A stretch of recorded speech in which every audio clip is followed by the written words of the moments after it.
et sœurs, question, ou plutôt réponse aux questions. Qu'est-ce que prier par l'esprit et chanter par l'esprit? Voilà la première question que nous allons répondre, bien-aimés frères et sœurs. Qu'est-ce que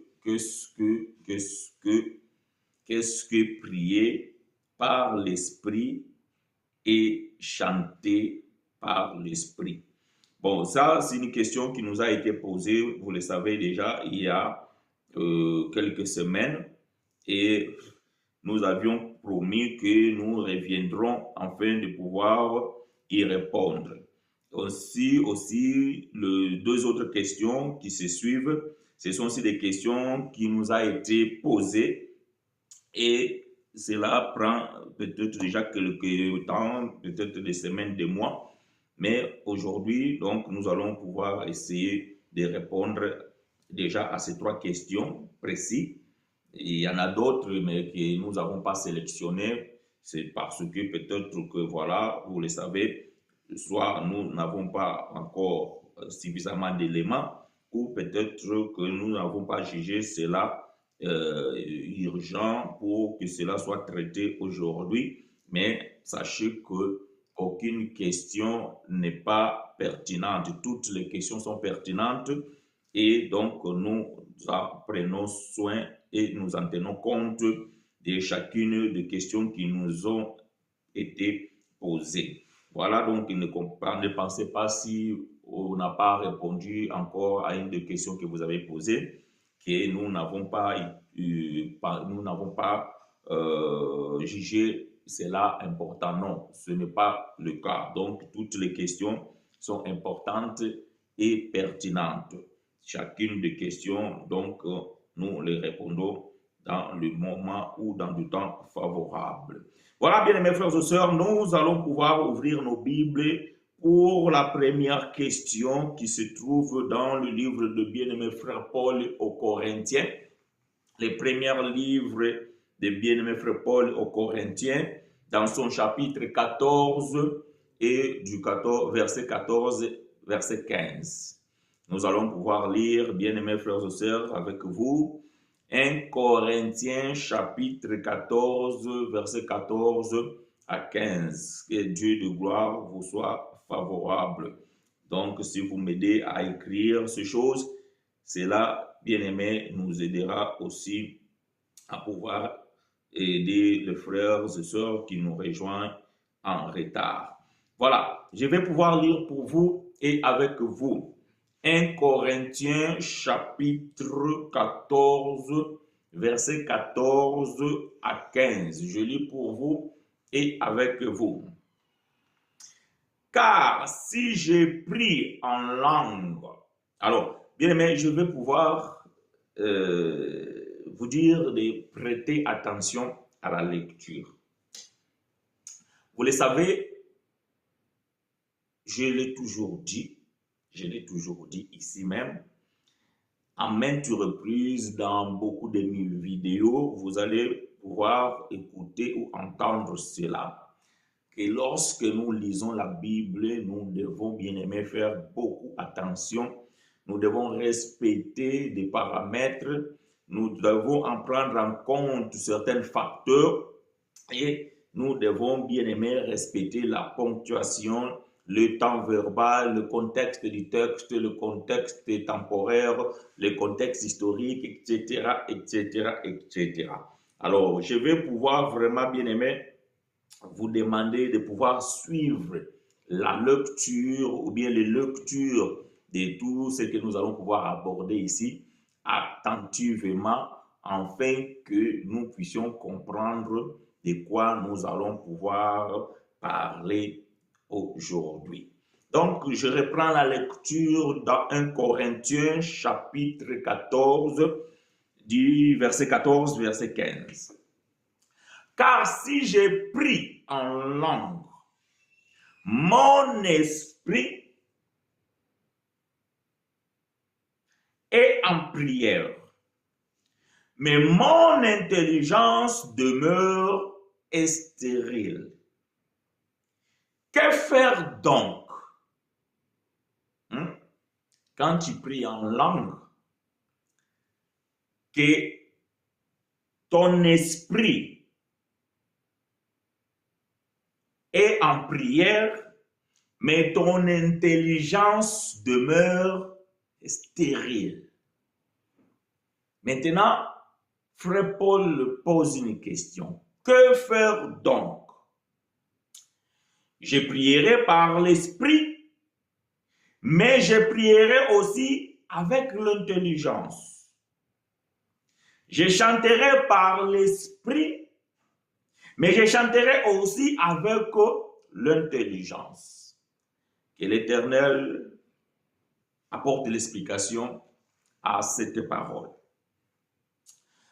Bien aimé, la question qui nous a été posée est tirée dans ce texte que nous venons de lire. Pour ceux qui nous suivent et ceux qui étaient là, je n'ai pas la date ou le souvenir de la date où cette question a été posée, mais ceux qui nous suivent, qui étaient là, donc ils ont su peut-être lorsque la question a été posée. Bien qu'il y a aussi donc une bien-aimée qui avait posé aussi la question en dehors de la vidéo. Donc, cette question a été tirée ici. Parce que en lisant la Bible, nous pouvons constater qu'il y a une différence entre prier en langue, entre chanter en langue et prier par l'esprit ou chanter par l'esprit. Ce qui a lieu de comprendre ici, bien-aimé, c'est surtout les prépositions en et par. Ok? Les prépositions en et par, c'est ce qui va pouvoir nous aider dans la compréhension de ces textes. Voilà pourquoi je répète que quand nous lisons la Bible, nous devons tenir compte de ces éléments. La grammaire, les verbes, la conjugaison, le temps, les contextes. Parce que parfois, nous négligeons certaines petites choses que nous croyons ne pas avoir beaucoup d'importance. Mais cela, bien aimé, parfois, ce sont des clés de la compréhension de la lecture. Donc, bien aimé, voilà où la question est sortie. Mais avant que nous puissions répondre à cette question, alors nous allons essayer de pouvoir parler sur cet événement ou bien le parler en langue. Parce que, bien aimé, vous devez comprendre que aujourd'hui, quand on parle de parler en langue,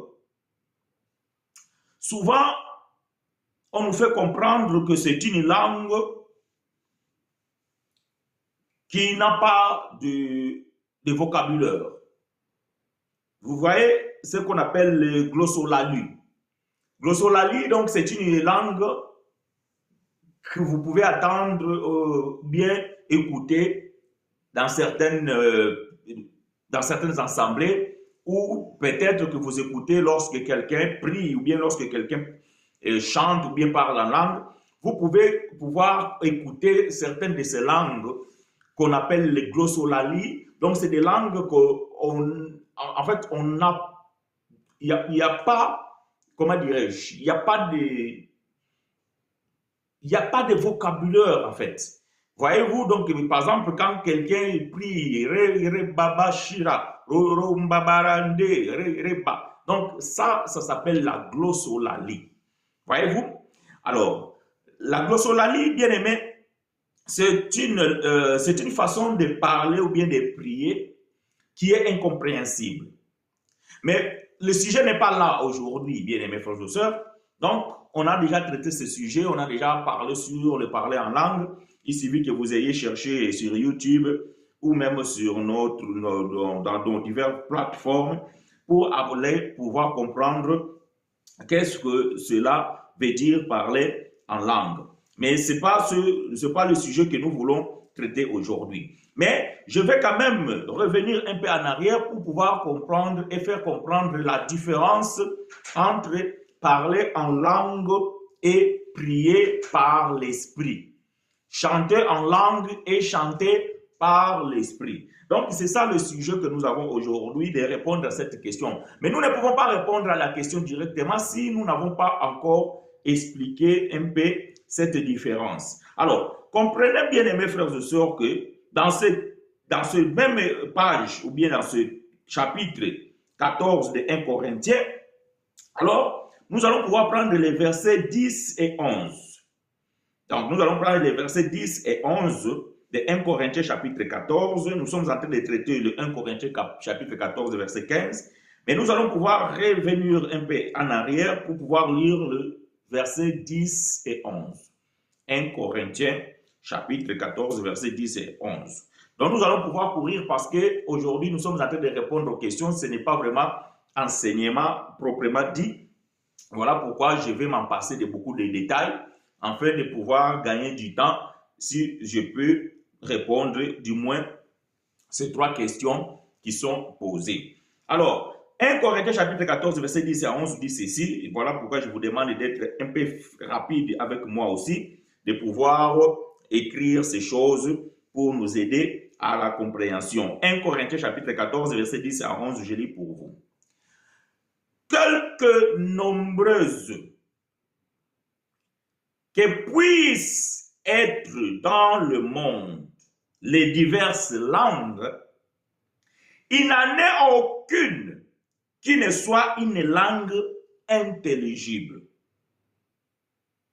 Si donc je ne connais pas le sens de la langue, je serai un barbare pour celui qui parle, et celui qui parle sera un barbare pour moi. Ok. Donc ici, bien aimé frère Paul dit que quelles que soient nombreuses puissent être dans le monde les langues, quelle que soit la diversité de langues, parce qu'aujourd'hui, je pense qu'on a 1 millier de langues. Parce que si nous tenons compte déjà des langues conventionnelles ou bien les langues bien connues, telles que le portugais, le français, l'anglais, l'arabe, l'espagnol, l'allemand, l'italien, etc. Et vous allez pouvoir comprendre qu'il y a beaucoup d'autres langues qui se parlent dans d'autres régions que nous n'avons même jamais entendues. Mais ce sont des langues. Voilà la diversité.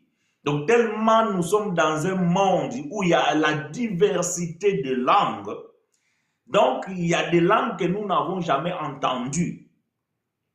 Et si, par exemple, quelqu'un parle de cette langue-là, bien aimé, pour nous, c'est un barbare.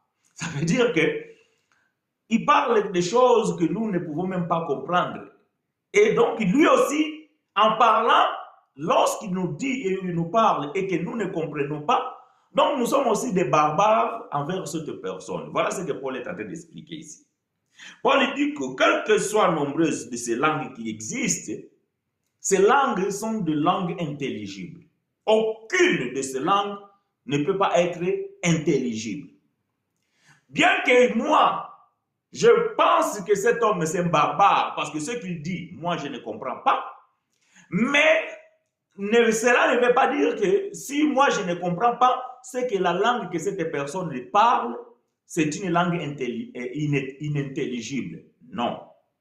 Non, non, non. Pour moi, c'est un barbare parce que je ne comprends pas ce qu'il dit.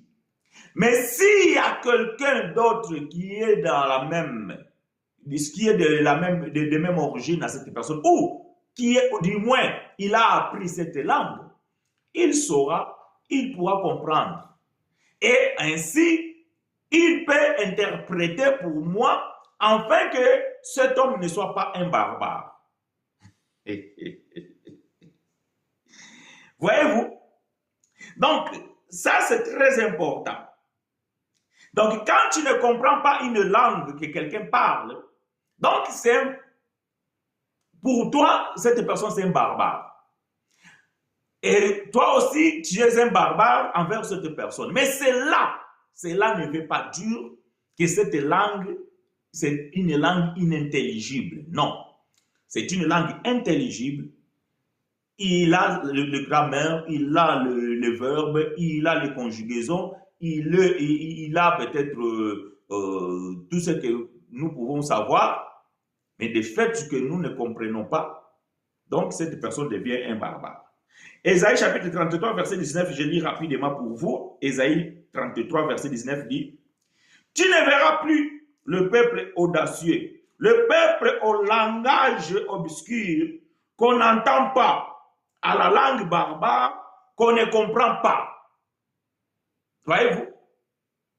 Donc, lorsque un peuple parle une langue dont moi je ne comprends pas, donc je peux considérer que c'est une langue barbare et je ne le comprends pas.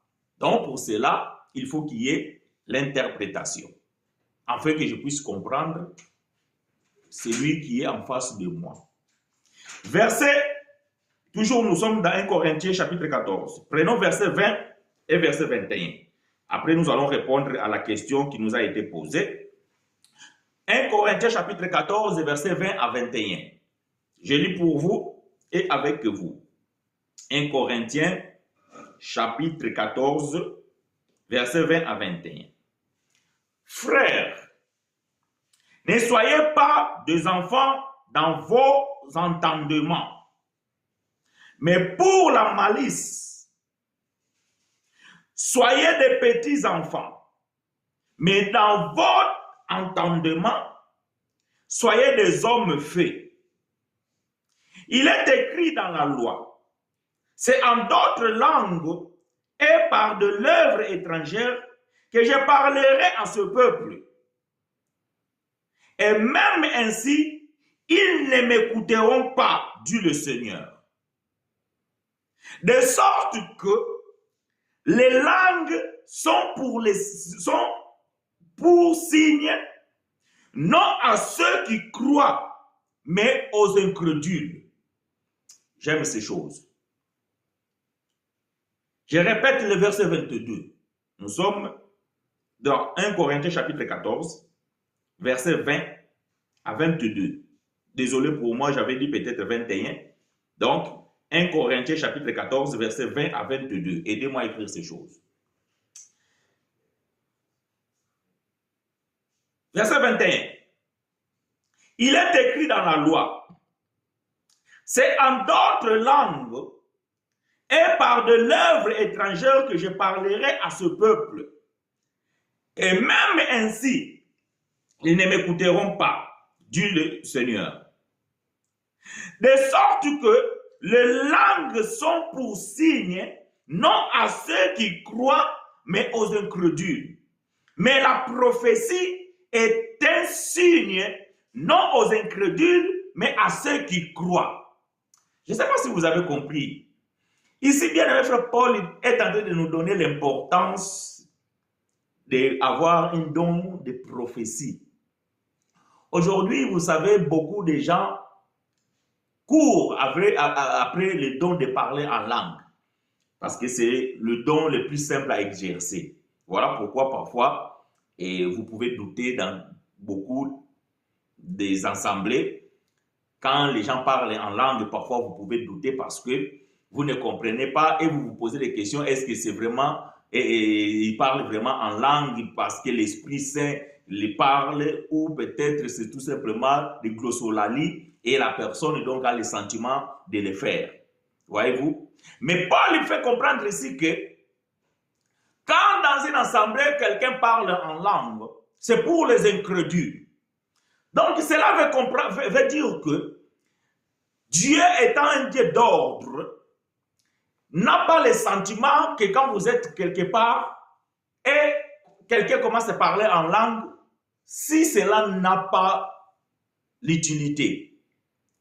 Donc, quand vous êtes rassemblés, qu'il y a un incrédule qui rentre dans l'assemblée, mais cet incrédule ne parle pas votre langue, alors Dieu va pouvoir susciter quelqu'un avec un don de langue.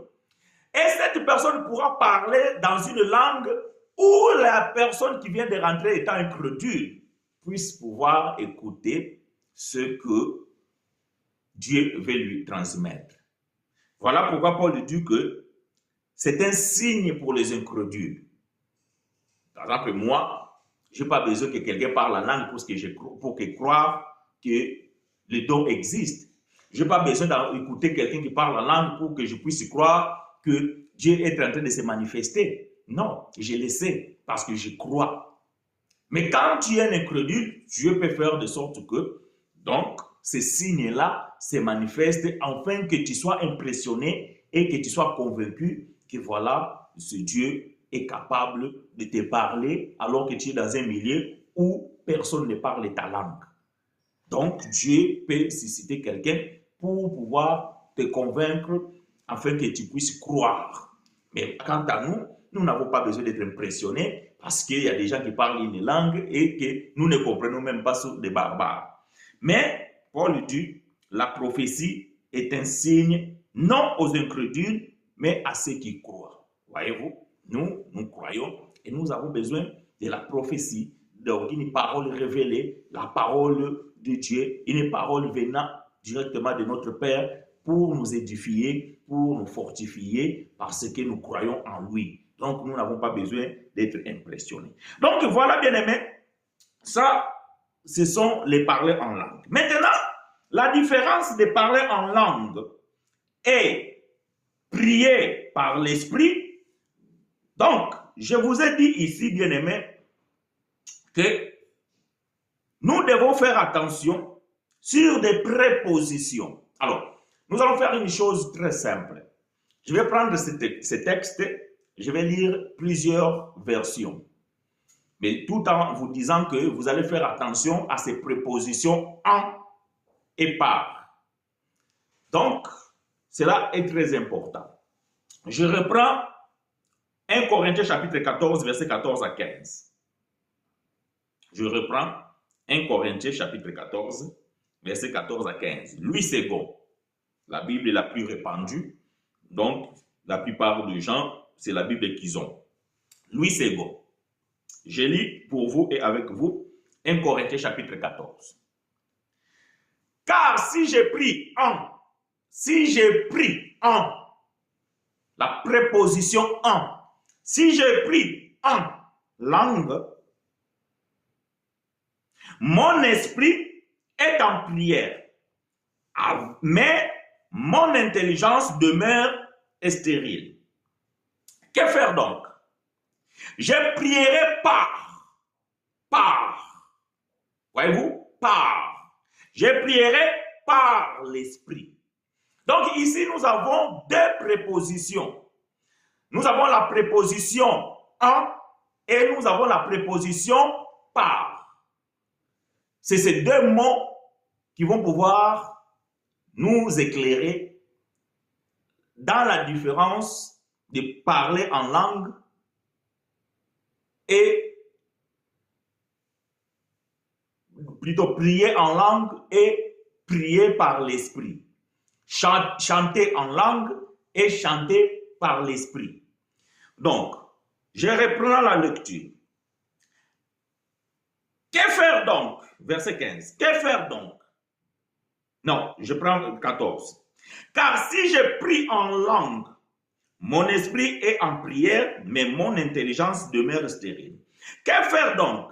Je prierai par l'esprit, mais je prierai aussi avec l'intelligence. Voilà ici aussi la préposition avec. Avec l'intelligence, je chanterai par l'esprit, mais je chanterai aussi avec l'intelligence.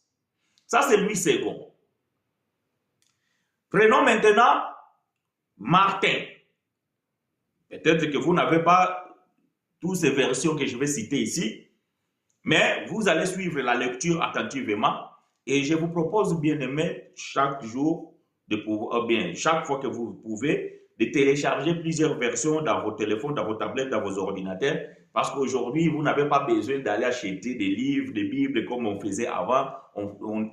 Parfois, on mettait des fortunes pour pouvoir acquérir des livres, certaines versions et tout ça. Aujourd'hui, bien aimé, il suffit d'avoir un téléphone et pouvoir télécharger plusieurs versions de la Bible et en posséder avec vous. Donc, lisons Martin, toujours 1 Corinthiens chapitre 14, verset 14 à 15. Je prends maintenant la version Martin. Car si j'ai pris en une langue inconnue, mon esprit prie. Mais l'intelligence que j'en ai est sans fruit. Quoi donc? Je prierai d'esprit. Voyez-vous? Louis II, il nous a dit par l'esprit. Martin, il nous dit, je prierai d'esprit. Mais je prierai aussi d'une manière à être entendu. Attention, faites attention. Suivez bien. Donc, ça veut dire que je prierai d'esprit.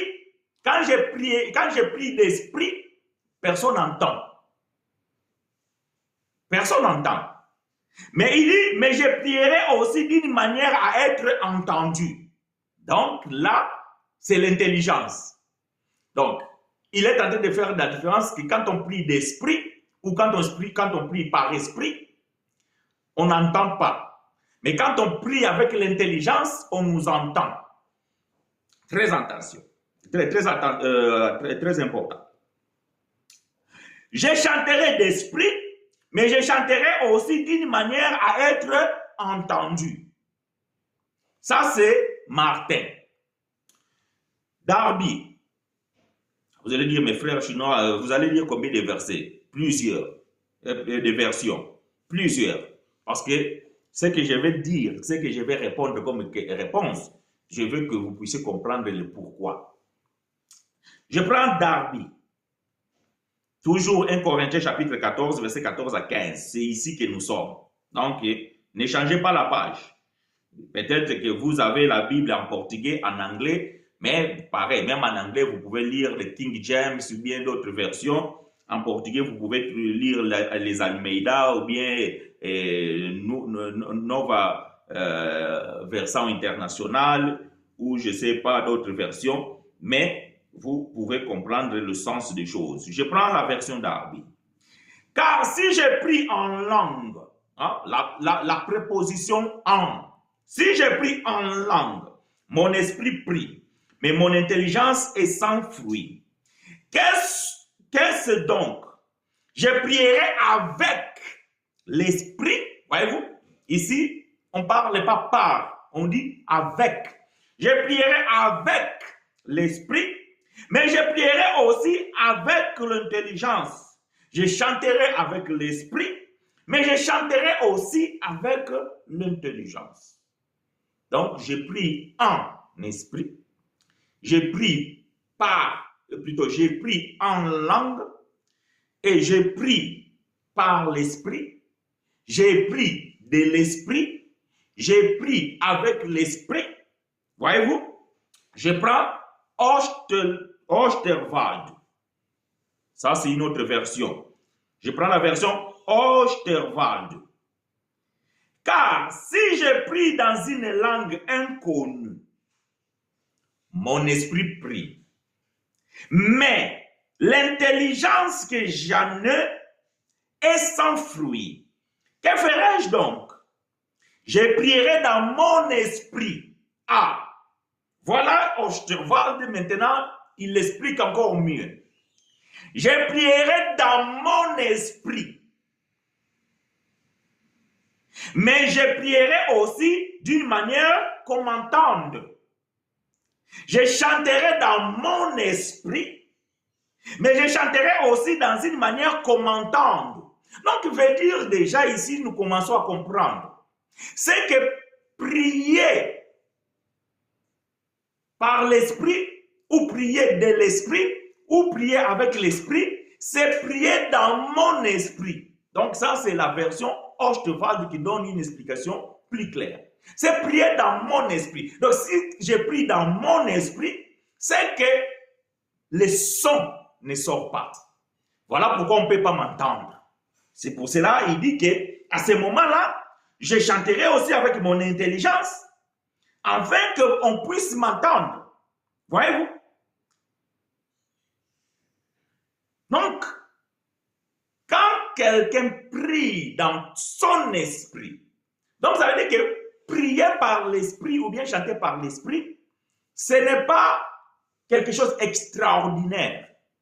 Ce n'est pas quelqu'un comme quelqu'un qui parle en langue, que peut-être on dit, mais qu'est-ce que cette personne est en train de dire? Quelqu'un qui parle, ou bien quelqu'un qui prie de l'esprit, ou bien quelqu'un qui prie par l'esprit, ça veut dire que personne n'écoute. Nous allons donner explication claire. Donc, soyez patients. Ça veut dire que personne n'écoute. Si vous avez des questions, vous pouvez poser des questions, bien mes frères et sœurs. Parce que ça, c'est la première question que nous sommes en train de répondre. Il y en a deux autres que nous allons pouvoir répondre. Et si vous en avez, donc vous pouvez poser la question si nous avons le temps. Nous allons pouvoir répondre. Et si nous n'avons pas le temps, donc nous reviendrons en fait de pouvoir répondre aux questions qui sont posées.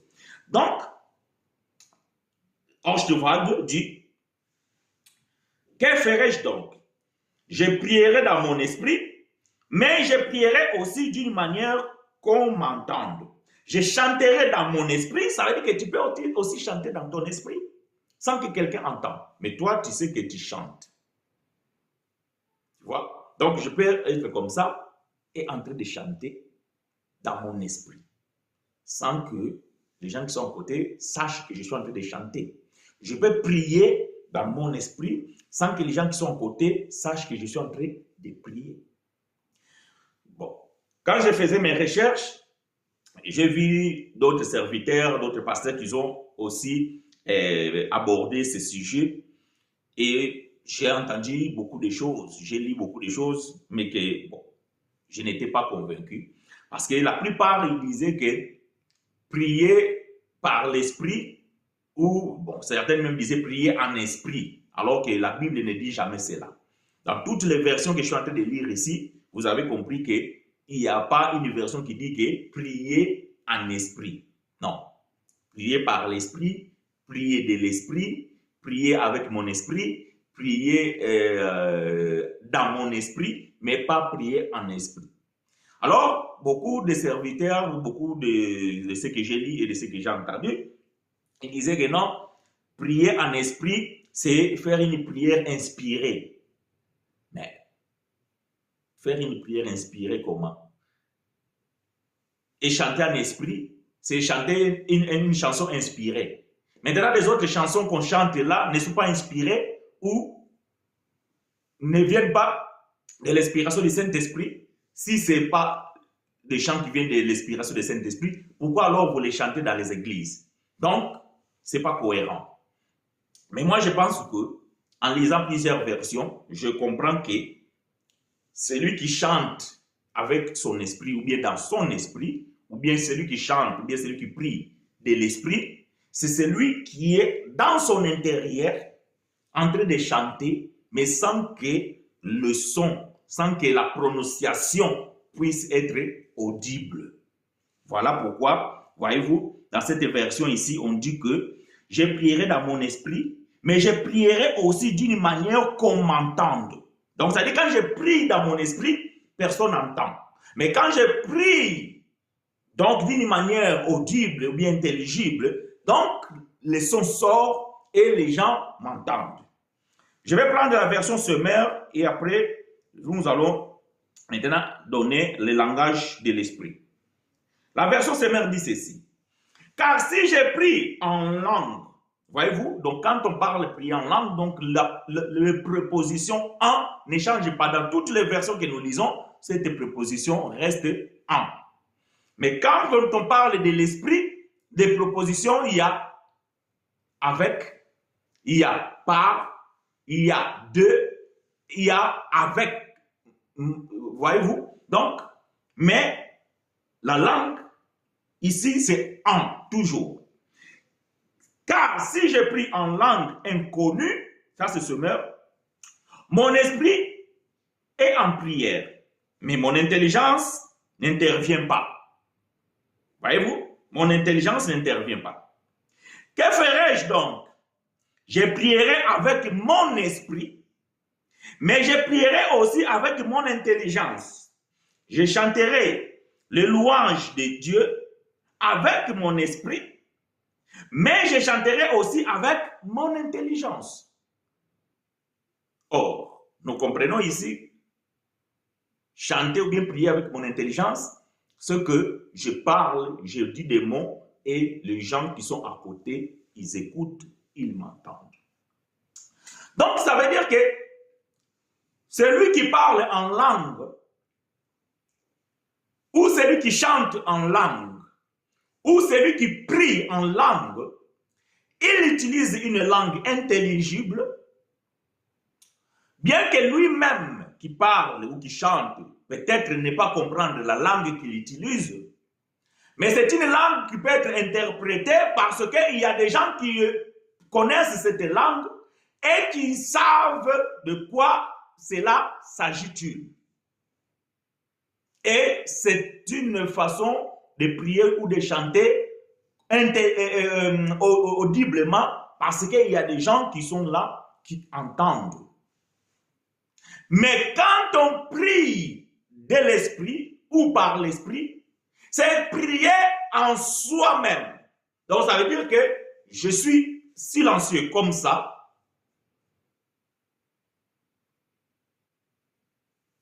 Et au fond de moi, j'ai prié. Ou au fond de moi, j'ai chanté. Mais vous n'avez pas entendu. Ceux qui sont à côté ne comprennent pas, ils n'entendent pas. Mais moi, je suis en train de prier. Moi, je suis en train de chanter. Et ça, c'est une manière qui nous arrive très souvent quand on roule en voiture, parfois concentré sur la route, et on prie en esprit. Et plutôt dans l'esprit. Parfois, on chante dans l'esprit, tout en conduisant sans que les gens sachent. Parfois, en train de travailler, tu pries par ton esprit. Tu chantes dans ton esprit, sans que les personnes puissent comprendre. C'est ça, prier par l'esprit ou chanter par l'esprit. Maintenant, pourquoi nous disons cela? Nous disons cela parce que l'esprit a un langage. Voyez-vous? Donc, nous ne disons pas des choses parce que nous avons le sentiment de pouvoir les dire. Non. Nous disons cela parce que l'esprit a un langage. Si nous les hommes, nous avons un langage, là je parle, vous me comprenez. Voyez-vous? Vous me comprenez. Donc parce que je parle, j'ouvre ma bouche et vous m'entendez. Et ça c'est le langage des hommes. Mais quand on prie par l'esprit, ou bien quand on prie avec son esprit, ce sont des expressions inexprimables. Voyez-vous? Ce sont des expressions inexprimables. Ça veut dire que vous ne voyez pas ni mes lèvres en train de mimer. Mais moi-même, je sais que je suis en train de chanter. Mais vous ne le savez pas parce que je ne mime pas. Parce que vous pouvez peut-être chanter, mais avec les mimes. Voyez-vous? Donc, quelqu'un peut comprendre, oh, mais cet homme-là, il est en train de mimer, mais je ne comprends pas. Mais il est en train de faire quelque chose. Alors que quand je prie dans mon esprit, ou bien quand je chante dans mon esprit, ce sont des expressions inexprimables. Donc, ça veut dire que je n'exprime pas, mais je suis en train de chanter. Et ça, bien aimé, la Bible nous aide à comprendre cela dans le livre de Romains, chapitre 8, verset 26. Romains, chapitre 8, verset 26. Bien aimé, si vous avez des questions, posez votre question parce que nous allons clôturer cette première question pour passer à la deuxième question. Romains chapitre 8, verset 26.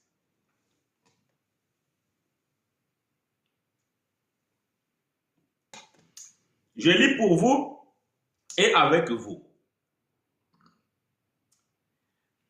De même aussi, l'Esprit nous aide dans notre faiblesse, car nous ne savons pas ce qui nous convient de demander dans nos prières. Mais l'Esprit lui-même intercède par des soupirs inexprimables. Voyez-vous, ça c'est le langage de l'Esprit. Le langage de l'esprit, ce sont des soupirs inexprimables. C'est que, bien aimé, j'aime ces choses. Donc, le langage de l'esprit, c'est un langage silencieux. Voyez-vous? C'est un langage silencieux. Attention, je parle le langage, je ne parle pas l'esprit, parce que l'esprit peut te parler audiblement. Voyez-vous? L'esprit peut te parler audiblement. Mais je parle de son langage. Langage de l'esprit, c'est inexprimable. Et ici, bien-aimé frère Paul, il nous dit que de même aussi l'esprit nous aide dans notre faiblesse, car nous ne savons pas ce qui nous convient de demander dans nos prières, mais l'esprit lui-même intercède par des soupirs inexprimables. Bien-aimé, quand vous êtes en communion avec Dieu, quand vous êtes en règle avec Dieu, voyez-vous, bien-aimé, il y a des moments parfois que vous ne priez pas. Voyez-vous, peut-être même face à une situation, devant un problème, vous n'avez même peut-être même pas le temps ou le réflexe de prier. Mais l'esprit prie pour vous. Mais vous n'avez même pas entendu. Vous n'avez même pas écouté. Mais l'esprit a intercédé pour vous. Et vous allez tout simplement comprendre que vous avez la victoire. Gloire à Dieu, j'aime ces choses. Vous ne comprenez pas, mais comment je me suis en sorti? Ah, parce que vous dites, mais je n'ai même pas eu le temps de prier. Mais Dieu m'a sorti de là. Oui, parce que tu es toujours avec Dieu et Dieu est esprit. Et il intercède à ta faveur, à ton faveur. Donc, sans que quelqu'un puisse écouter, même toi, parfois, tu n'as même pas entendu, mais l'esprit t'a aidé et il a prié pour toi. Parce qu'à ce moment-là, tu ne savais même pas qu'est-ce qu'il faut faire, qu'est-ce qu'il faut demander, comment demander, parce que tu étais troublé, ou bien tu étais donc abasourdi, mais l'esprit a intervenu avec une expression inexprimable. Ça, c'est le langage de l'esprit. Donc, quand nous prions dans notre esprit, donc nous prions dans un langage inexprimable. Donc, celui qui est à côté de moi ne sait même pas que je suis en train de prier parce que je suis en train de prier dans mon esprit. C'est ça ce qui veut dire prier par l'esprit. Voyez-vous? Donc, ce n'est pas quelque chose d'extraordinaire où les gens doivent être étonnés, où les gens doivent être émerveillés. Non. C'est tout simplement que tu pries dans ton esprit. Donc, nous avons parcouru plusieurs versets, plusieurs versions plutôt, et dans toutes ces versions, nous avons vu qu'il y a une différence entre prier en langue et prier par l'esprit. Donc, nous avons la préposition en et la préposition par ou de ou avec. Donc, quand il s'agit de prier l'esprit, avec l'esprit, de l'esprit, par l'esprit, dans mon esprit. Mais quand c'est en langue, donc dans toutes les versions que nous avons lues, c'est bien clair, en langue. Donc là, nous comprenons bien aimé que il y a deux choses à comprendre. Voyez-vous, je vais faire une illustration. J'ai voyagé en voiture. Mais je suis passé par l'autoroute. Voyez-vous, j'ai voyagé en voiture. Mais je suis passé par l'autoroute. Voyez-vous? Donc, le par, c'est l'itinéraire. C'est, comment dirais-je? C'est le moyen dans le canal. Voyez-vous? C'est le canal. Alors que la voiture, c'est l'objet qui m'a amené. Voyez-vous? Donc, en par, ce sont deux prépositions différentes. C'est ce que nous devons comprendre que dans mon esprit, avec mon esprit, de l'esprit, c'est tout simplement dans ton intérieur, tu pries et que ceux qui sont là, ils n'entendent rien, ils n'écoutent rien, parce que c'est une expression inexprimable. Que l'Éternel vous soit favorable, bien mes frères et sœurs. Nous mettons point virgule ici pour ce premier point. Alors, nous allons passer sur la deuxième question. La deuxième question ici dit que, qu'elle veut dire tu seras la tête et non la queue? Ah, j'aime ça. Tu seras la tête et non la queue. Malheureusement, bien-aimés frères et sœurs, le monde chrétien religieux,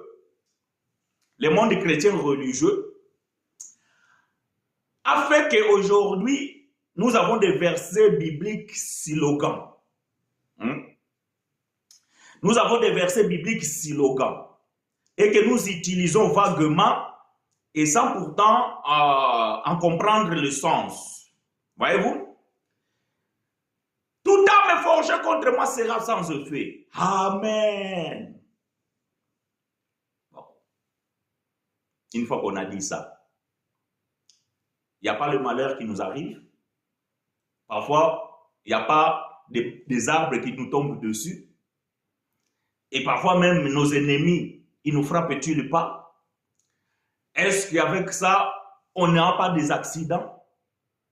Est-ce qu'avec ça, on n'a pas des affaires parfois qui ne marchent pas? Maintenant, toute arme forgée contre toi sera sans effet. Comment alors cette arme t'a atteint? Donc, voyez-vous, c'est des slogans.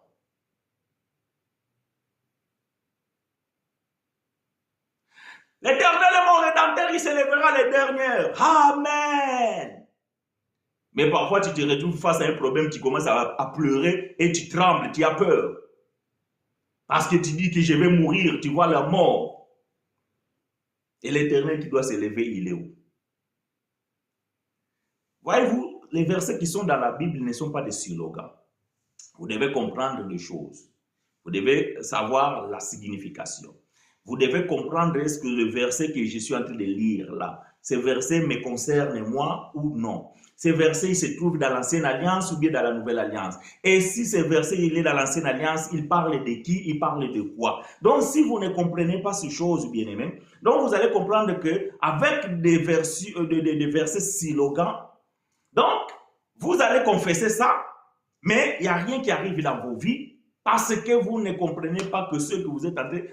À la place de faire peut-être une prière qui vient plus profond de ton cœur, toi, tu vas prononcer une parole que tu as trouvée dans la Bible. Oh Seigneur, la Bible dit que toi, tu es Jéhovah Rapha. Ok. La Bible dit que toi, tu es Jéhovah Jireh. Mais c'est lui qui avait dit Jéhovah Jireh. Vous savez qu'est-ce qu'il a vécu? Vous savez quelle était sa situation?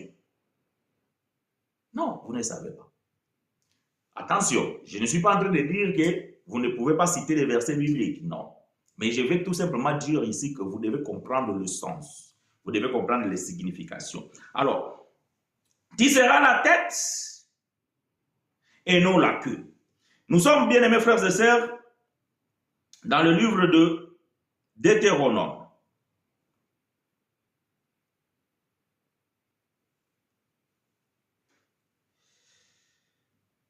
Deutéronome, bien aimés frères et sœurs,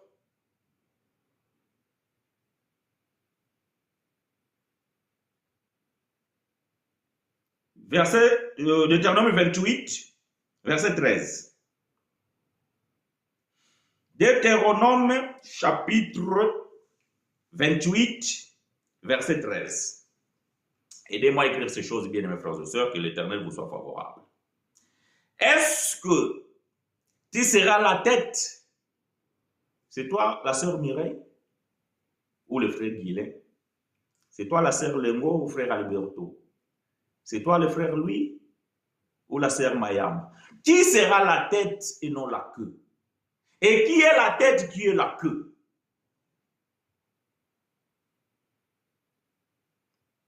Est-ce que moi je suis la queue, toi tu es la tête parce que tu as reçu? Et moi, comme je n'ai pas encore reçu, je suis la queue? Est-ce que tu es la tête parce que quand on était dans la queue pour aller peut-être acheter du pain, toi tu étais le premier et moi j'étais le dernier, quand je suis arrivé, il n'y avait plus de pain, j'ai échoué, donc moi je suis la queue.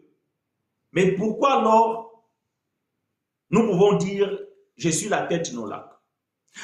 Quand on prie Seigneur, la Bible dit, je serai la tête, tu non la queue. Oh Seigneur, je dois être le premier de la classe. Est-ce que ça a toujours marché quand tu as fait cette prière? Quand tu as prié que Seigneur, la Bible dit, je serai la tête, non la queue. Comment ça fait que moi, je n'ai pas encore reçu, mes collègues, ils ont reçu? Est-ce que c'est ça? Non, bien-aimés frères et sœurs.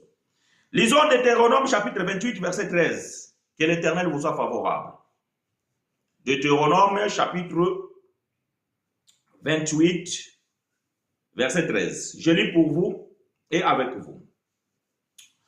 L'Éternel fera de toi, pas vous, toi. Ok? J'aime ça. L'Éternel fera de toi la tête et non la queue. L'Éternel fera de toi la tête et non la queue.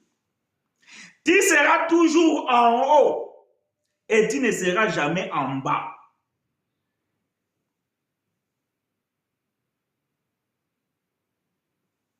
Lorsque tu obéiras au commandement de l'Éternel, ton Dieu, que j'ai prescrit aujourd'hui, lorsque tu les observeras et les mettras en pratique. Voilà la condition.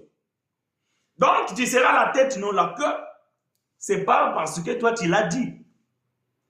Non, il y a une condition qui permet que la personne soit la tête et non la queue. Mais cette condition est d'observer, d'obéir au commandement, ça veut dire la loi de Dieu, que Dieu avait prescrit, et les observer et les mettre en pratique. C'est alors que tu seras la tête et non la queue. Voilà la condition. Maintenant, je pose la question. Qui dans ce monde peut observer la loi de Dieu? Qui dans ce monde peut obéir à tout le commandement de Dieu?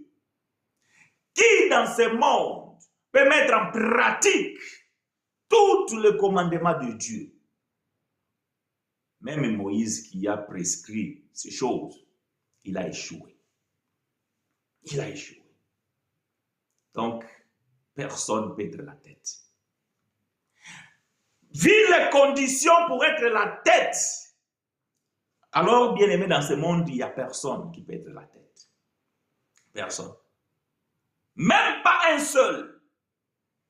Même pas un seul. Parce que vous le savez que la loi, le commandement, 613 préceptes, vous ne devez pas échouer à un seul. Si vous échouez à un seul, vous avez tombé sur tout. En fait, c'est un cercle fermé. C'est une chaîne fermée. Voyez-vous, c'est comme des guirlandes. Ceux qui sont des électriciens peuvent comprendre. Quand vous prenez les guirlandes et vous faites un câblage en série, c'est que cette ampoule, donc il y a le plus qui rentre, il sort, il rentre sur l'autre, et après on va boucler entre plus et moins.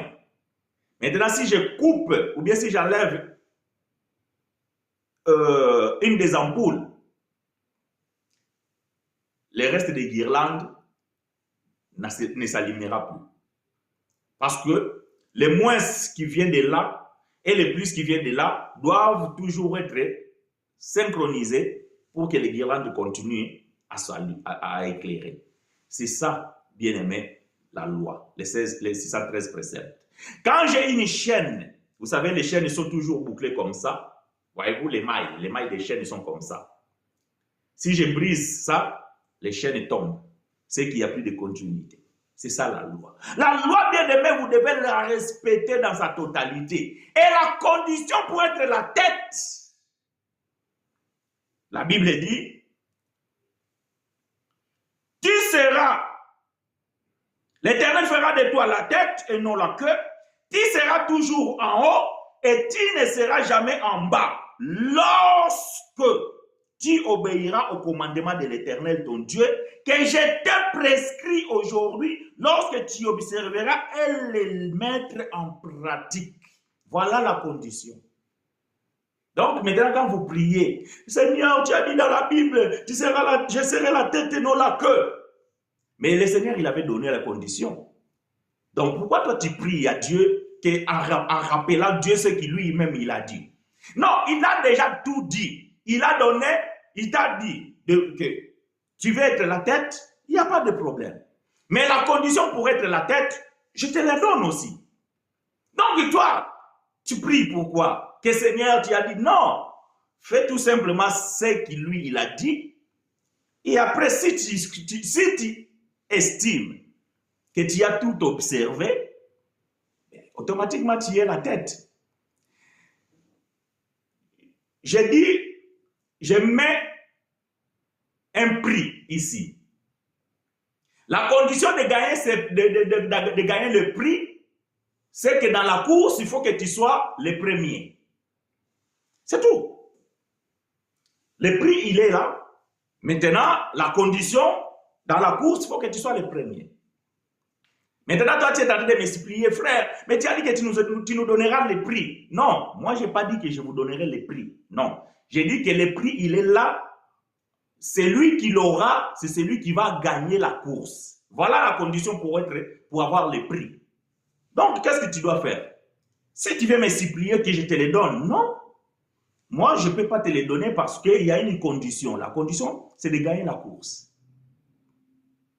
Maintenant, quand vous priez que Seigneur, tu as dit dans ta parole, je serai la tête et non la queue. Maintenant, tu pries pourquoi? Parce que tu te retrouves que tu n'as jamais été la tête. Mais pour être la tête, et c'est simple, c'est de pouvoir observer les commandements, obéir à la loi et pratiquer. Une fois que toutes ces conditions sont réunies, tu deviens la tête. Ah, ça, voilà, bien aimé, vous oubliez ça dans votre prière. Mais écoutez, Luc chapitre 24, donc ce n'est pas un enseignement, c'est une question que nous répondons, voilà pourquoi je dois courir. Parce qu'il y a encore une autre question que nous devons résoudre. Donc, Luc chapitre 24, verset 44, nous allons répondre rapidement. Qu'est-ce que là veut dire être la tête non la queue? Luc chapitre 24, verset 44, je lis pour vous et avec vous. Puis, il leur dit, c'est Jésus ici avec les disciples sur le chemin d'Emmaüs. Vous connaissez la Bible. Puis il leur dit, c'est là ce que je vous disais lorsque j'étais encore avec vous, qu'il fallait que s'accomplisse tout ce qui est écrit de moi dans la loi de Moïse, dans les prophètes et dans les psaumes. Ah, il faut que s'accomplisse tout ce qui est écrit de moi dans la loi de Moïse, dans les prophètes et dans le psaume. C'est-à-dire que quand vous lisez la loi de Moïse, il y a des choses qui sont écrites dans la loi de Moïse qui concernent Christ. Quand vous lisez les prophètes, il y a des choses qui sont écrites dans la prophétie qui concernent Jésus. Quand vous lisez les psaumes, il y a des choses qui sont écrites dans le psaume qui concernent Jésus. Maintenant, voyons bien aimé, Deutéronome chapitre 28, verset 13. Je reprends cette lecture. L'Éternel fera de toi. Voilà bien aimé ici le pronom personnel, toi, en singulier.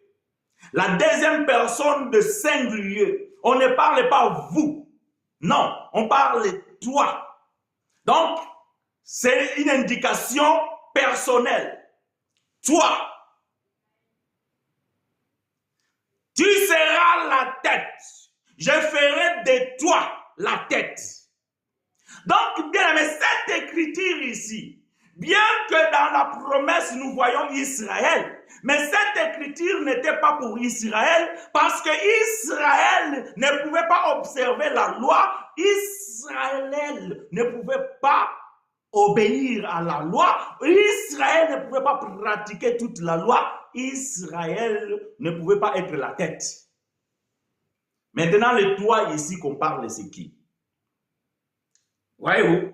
Exode chapitre 4, verset 22. Nous allons courir. Donc, bien aimé, ce n'est pas un enseignement en soi, c'est des questions-réponses. Voilà pourquoi je suis en train de courir. Mais si vous avez des questions, posez la question pour que je puisse vous l'expliquer. Nous sommes dans Exode chapitre 4, verset 22. Je lis pour vous et avec vous. Tu diras à Pharaon, ainsi parle l'Éternel, Israël est mon fils, mon premier-né. Oh. Voyez-vous, ça c'est dans l'écriture de Moïse. Exode, c'est le deuxième livre des prophètes Moïse. Mais ici, on dit que, dis à Pharaon, que ainsi parle l'Éternel, Israël est mon fils, mon premier-né. Voyez-vous? Israël, c'est mon fils, mon premier-né. Est-ce qu'Israël qu'on parle ici, c'est Israël le peuple? La réponse est non. Il y a un autre Israël qu'on doit attribuer ce titre. Donc, l'Israël qui était le peuple, c'était l'ombre des véritables Israël. Est-ce que vous comprenez? Israël, qu'on voit dans la Bible, là, c'était l'ombre. Donc, dans certains cas, ils étaient tout simplement l'ombre des véritables Israël. Parce que les véritables Israël qu'on parle ici, Paul va l'identifier. Colossiens chapitre 1, verset 18. Colossiens chapitre 1, verset 18. Paul dit ceci.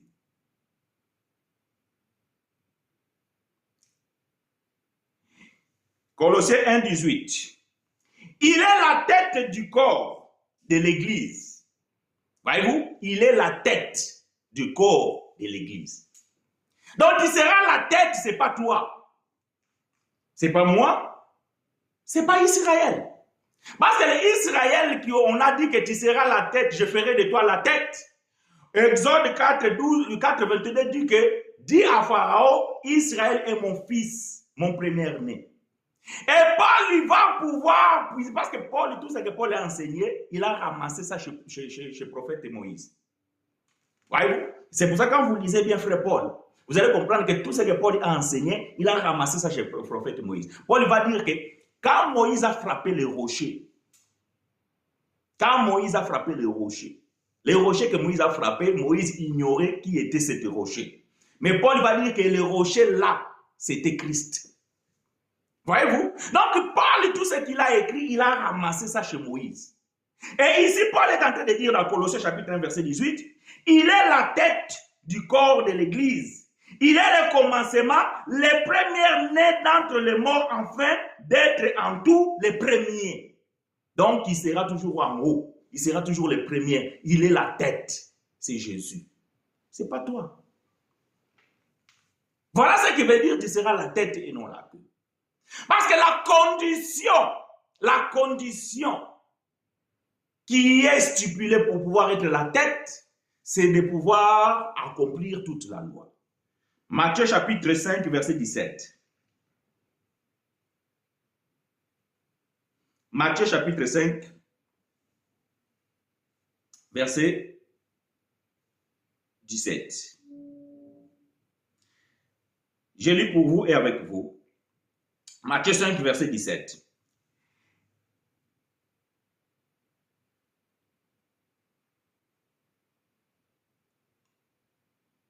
Bon, il est où? Attendez, je cherche ça. Je n'ai pas pris la bonne page.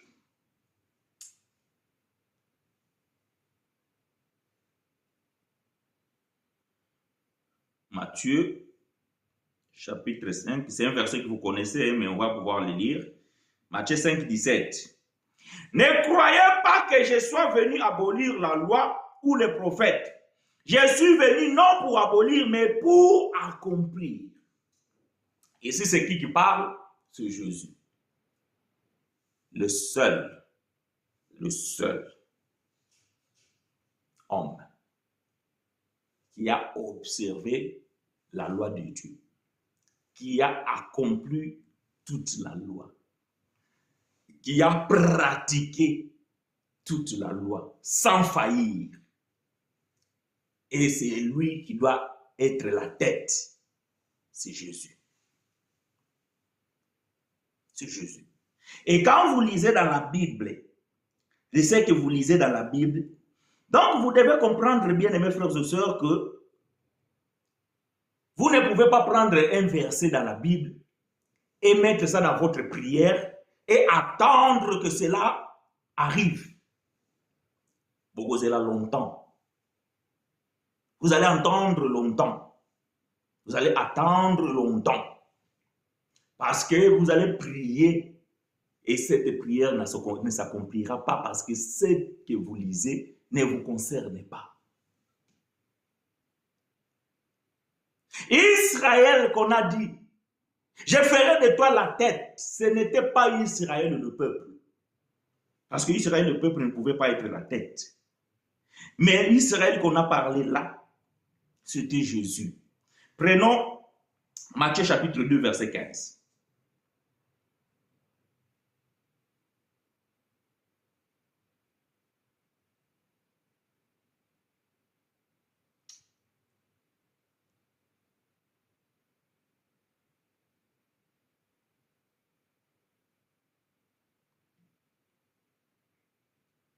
Matthieu chapitre 2 verset 15. Je lis pour vous. Il resta jusqu'à la mort d'Hérode. Ici, c'est Jésus lorsqu'ils ont fui en Égypte avec sa maman et son papa parce que Hérode cherchait à tuer les petits Jésus et il avait tué tous les enfants de 0 à 2 ans et Dieu avait ordonné que Jésus puisse fuir avec ses parents dans le désert de l'Égypte. Voilà ici, il resta jusqu'à la mort d'Hérode, afin que s'accomplisse ce que le Seigneur avait annoncé par le prophète, j'ai appelé mon fils hors de l'Égypte. Luc 24, verset 44 nous dit que Jésus parlait à ses disciples que c'est ce que je vous disais quand j'étais encore avec vous. Il faut que s'accomplisse tout ce qui est écrit dans la loi, dans les psaumes et dans les prophètes, ce qui me concerne. Donc, quand vous lisez l'Ancienne Alliance, il y a des choses qui sont dans l'Ancienne Alliance qui ne concernent que Jésus. Vous ne pouvez pas attribuer cela à quelqu'un d'autre. Et on a dit ici que il resta jusqu'à la mort d'Hérode, afin que s'accomplisse ce que le Seigneur avait annoncé par les prophètes. J'appellerai mon fils hors de l'Égypte. Cette écriture se trouve où? Chez les prophètes. Quel est ce prophète-là? Allons chercher les prophètes. Osée. Allons chercher les prophètes qui avaient dit cela. Osée, chapitre 11. Osée, chapitre 11, verset 1. Osée chapitre 11, verset 1 dit ceci. Quand Israël était jeune, j'aime ça. Quand Israël était jeune, je l'ai aimé. Et j'appelais mon fils hors d'Égypte. Donc Matthieu chapitre 2, verset 15 est égal à Osée chapitre 11, verset 1. Donc, je ferai de toi la tête et non la queue. Cette parole n'était pas pour Israël, peuple, mais c'était pour Israël, homme. Donc, c'était l'ombre des choses à venir, mais le corps, c'était Jésus. Est-ce qu'on est ensemble? Que l'Éternel vous soit favorable. J'aime ces choses. Voyez-vous? Tu seras la tête et non la queue. Ce n'est pas toi. Ce n'est pas moi. Parce que bien aimé, la tête, c'est Jésus. Et nous, nous sommes la queue. Oui, nous sommes la queue. Parce que c'est le corps. Tout le corps, c'est la queue. Voyez-vous? Tout le corps, c'est la queue. Maintenant, est-ce que le corps peut échouer si la tête est en place? Non. Jamais. Si la tête est en place, le corps ne peut pas échouer. Est-ce que le corps peut avoir de sens s'il n'y a pas la tête? Non. Il faut que la tête soit sur le corps pour que le corps puisse avoir le sens. Voilà ce que nous sommes. Donc nous sommes le corps de Christ et Christ est la tête. Voilà pourquoi notre succès dépend de la tête. Voyez-vous, même là, pendant que je parle, c'est que si vous m'enlevez ma tête, je suis mort. Voilà pourquoi, bien-aimé, si tu n'as pas Jésus, tu es mort. Si tu n'as pas Jésus, bien-aimé, tu es la nourriture des sorciers. Si tu n'as pas Jésus, tu es comment dirais-je, tu es à la merci de tes ennemis. Si tu n'as pas Jésus, bien-aimé, tu as échoué d'avance dans tes affaires. Si tu n'as pas Jésus, bien-aimé, tu n'as pas de succès. Tu seras toujours la queue. Mais nous, bien-aimés, puisque la tête est sur nous, donc voilà pourquoi nous sommes toujours au diembela. Comme on dit à Lingala, toujours au diembela na mutu, ça veut dire que, comment dire en français, je me suis attaché, voilà. Nous sommes attachés à la tête. Voilà pourquoi nous ne pouvons pas échouer. Voyez-vous? Donc, si ma tête, elle est bien faite, elle est intelligente, elle a la capacité, mon corps ne peut pas échouer. Puisque Jésus est la tête, nous ne pouvons pas échouer. Voilà la condition de ne pas échouer. Mais ce n'est pas toi, tu dis que toi tu es la tête, tu ne seras jamais la tête et tu n'es pas la tête. Toi tu es le corps. Mais comme ton corps a besoin de la tête pour qu'elle fonctionne, donc on t'a donné la tête.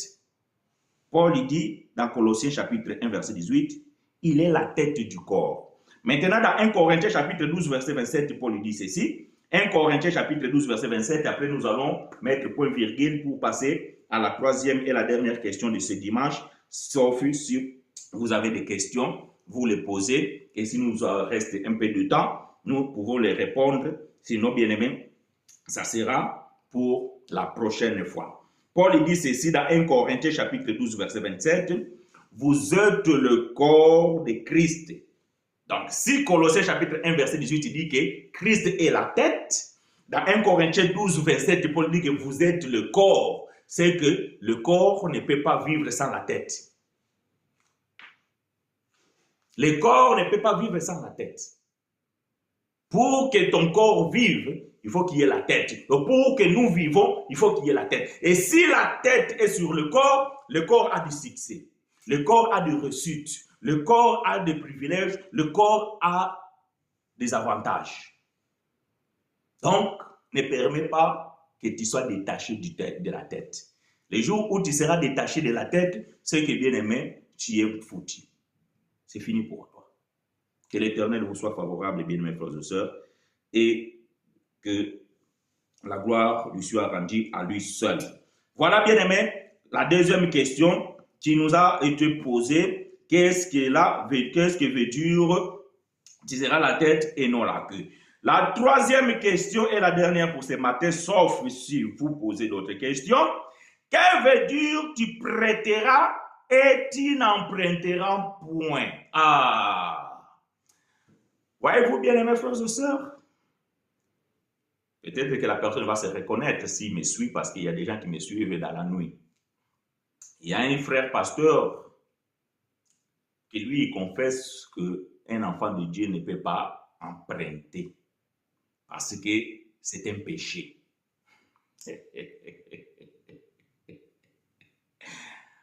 Oh Seigneur de gloire, aide ton peuple, fais tomber les écailles des yeux, donne la révélation à ton peuple, afin que ton peuple ne soit pas emporté de tout vent de doctrine.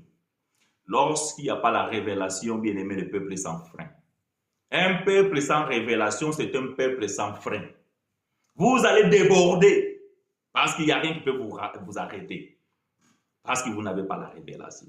Mais quand il y a la révélation, vous allez vous arrêter. Vous allez dire, oh stop. Ça, pasteur, non.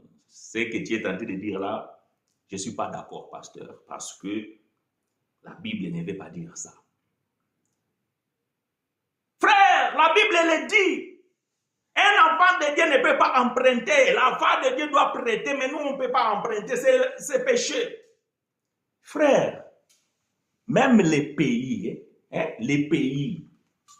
les États-Unis, la France, le Canada, l'Allemagne, l'Angola, la Suisse, le Portugal, le Congo, le Cameroun, tous les pays du monde, ils vivent en crédit. Ils vivent en crédit. Et moi, j'ai appris une chose ici, dans ce pays que je suis, dans ce monde occidental. Et cela m'a beaucoup aidé. Je vais faire avec vous ces partages. Permettez-moi de prendre 2 minutes pour vous le dire. Peut-être ça peut vous aider.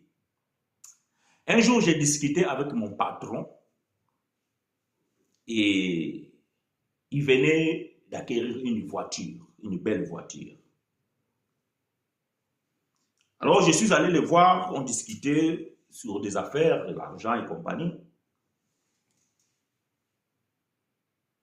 Je lui dis, mais vous parlez, vous me dites que vous n'avez pas d'argent et tout, mais vous venez d'acheter une belle voiture, ça coûte une fortune. Et il m'a regardé et il a souri. Il m'a dit, je l'ai pris en crédit. Ça m'a étonné. Parce que je peux vous dire, mon patron, il a de l'argent. Quand je dis il a de l'argent, il a de l'argent. Ça m'a étonné. Je dis, comment un homme qui a beaucoup d'argent va pouvoir prendre? Alors, par curiosité, je lui ai dit, mais pourquoi aller prendre un crédit et payer des intérêts pour acheter une voiture, alors que vous pouviez l'acheter? Il m'a dit, on va parler, on va répondre. Donc, parce que c'est une exhortation, peut-être que ça peut aider quelqu'un. Il m'a dit, cette voiture, il a la valeur de 50 000 euros. 50 000 euros. Là, je fais un emprunt. Au final, ça va me coûter 55 000. À la fin de mon crédit, donc, ça va me coûter 55 000 euros. Donc, j'aurai 5 000 euros de plus. Il m'a dit, mais ce n'est pas que je n'ai pas les 50 000 euros, je les ai.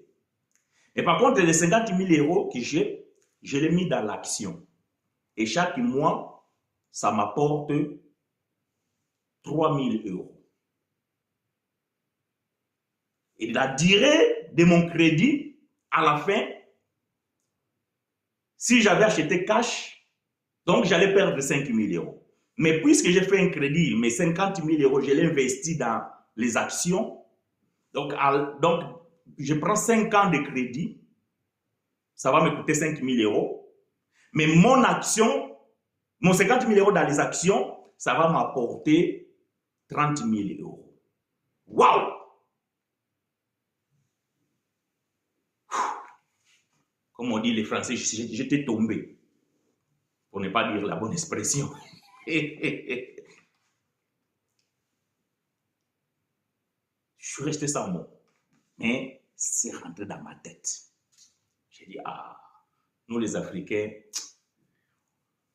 tu passes le temps à économiser. Je vais acheter une voiture de 50 000 euros, mais je n'ai pas l'argent. Je travaille, chaque mois, je mets de côté pour avoir les 50 000 euros après pour aller acheter cash. Erreur. Erreur. Même les économes, les gens qui font la science économique, qui vont vous le dire, c'est une erreur à ne pas faire. Si tu as de l'argent, investis sur d'autres choses, mais si tu veux acheter quelque chose, va faire un crédit. Ce n'est pas un péché, ce n'est pas mauvais, c'est ça la vie. Le monde des business, les affaires marchent comme ça. Donc, bien-aimé, si un pasteur te dit que emprunter l'argent, c'est un péché parce que la Bible le défend, alors nous allons pouvoir expliquer si c'est vrai ce que la Bible dit. Que l'Éternel vous soit favorable, bien frères et sœurs. Je ferme la parenthèse. Alors, que veut dire tu prêteras et tu n'emprunteras point? Voyez-vous? Que veut dire tu prêteras et tu n'emprunteras point. Est-ce que nous, les enfants de Dieu, nous ne pouvons pas faire un crédit? Est-ce que nous, les enfants de Dieu, si nous faisons un crédit, c'est mauvais? Quand vous allez voir un banquier, la seule chose qui va vous dire qu'un crédit vous engage, vous devez être capable d'être solvable, donc capable de pouvoir rembourser. Alors, je vais mettre les garde-fous, ok? Avant que je puisse expliquer ces choses, je vais mettre les garde-fous. Frère Chinois ne vous dit pas d'aller faire des crédits, tout ça là, non. Si vous avez les moyens, parce qu'un crédit c'est un engagement, donc vous devez voir la capacité d'être solvable. Ok? Si vous travaillez, vous avez un travail stable, vous avez un salaire confortable, alors bien aimé, vous pouvez aller faire un crédit parce que vous voulez investir ou vous voulez faire quelque chose. Donc, ce n'est pas que Frère Chinois dit que non, même si tu n'as pas la capacité, tu vas faire le crédit, Dieu va t'aider. Dieu ne t'aidera à rien. Dieu n'enverra pas le corbeau avec une enveloppe chaque mois pour rembourser ton crédit. Non, si tu ne travailles pas, ne fais pas le crédit. Ok? On est d'accord? Voilà. Maintenant, on ferme cette parenthèse pour des bons. On ne reviendra plus là-dessus. Rentrons maintenant dans les Écritures afin de pouvoir comprendre ces choses. Deutéronome chapitre 15, verset 6. Deutéronome chapitre 15, verset 6. Deutéronome chapitre 28, verset 12. Deutéronome chapitre 15, verset 6. Deutéronome chapitre 28, verset 12. Deutéronome chapitre 15, verset 6. Deutéronome chapitre 28, verset 12. Je lis pour vous et avec vous. Deutéronome chapitre 15, verset 6. L'Éternel ton Dieu te bénira, comme il l'a dit. Tu prêteras à beaucoup de nations et tu n'emprunteras point. Tu domineras sur beaucoup de nations et elles ne domineront point sur toi. Ah! Encore une fois. Quand vous priez, dans vos prières, vous ne priez pas selon le texte. La Bible dit, je prêterai mais je n'emprunterai pas. Tu prêteras mais tu n'emprunteras pas. Non, le verset ne s'arrête pas là. Le verset continue. Le verset continue. Il dit pas seulement que tu prêteras. Il dit que tu prêteras à beaucoup de nations. Ah, maintenant toi qui me suis. Toi qui me suis. Même si tu as beaucoup d'argent. Bon, on va chercher quoi? On va chercher les pays les plus petits du monde. C'est quoi? Faut que ceux qui maîtrisent la géographie, c'est qui? Si vous maîtrisez la géographie, dites-moi, quel est le pays le plus petit du monde? On va prendre une île peut-être, parce qu'il y a des îles, Cap-Vert, ou je ne sais pas, il y a des petites îles comme ça. Prenons juste ces petites îles-là. Est-ce que toi, tu peux prêter cette petite île-là? Non. On va oublier cette île-là. Moi, votre frère-là, j'ai besoin d'argent. Est-ce que tu peux me prêter l'argent, la somme que j'ai besoin? Est-ce que tu peux? Soweto. Merci, frère Louis. Est-ce que tu peux prêter, frère Louis, toi, tu peux prêter à Soweto? Parce qu'on n'a pas dit seulement ici que tu prêteras et tu n'emprunteras point. On a dit tu prêteras aussi à beaucoup de nations. Pas un seul, à beaucoup de nations. Et tu n'emprunteras point. Tu domineras sur beaucoup de nations et elles ne domineront point sur toi. Ah. Là où tu habites, peut-être même les chefs de quartier, ils dominent sur toi. Les voisins, les policiers là, il a volé un peu de ton terrain. Quand tu voulais parler là, il t'a mis en prison. Maintenant, quel est le pouvoir que tu as, toi, de dominer sur les nations? Quel est le pouvoir que tu as? Quelle est la richesse que toi, tu as pour prêter aux nations? Deutéronome chapitre 28, verset 12. L'Éternel t'ouvrira son bon trésor, le ciel, pour envoyer à ton pays la pluie à son temps et pour bénir tout le travail de tes mains. Tu prêteras à beaucoup de nations et tu n'emprunteras point.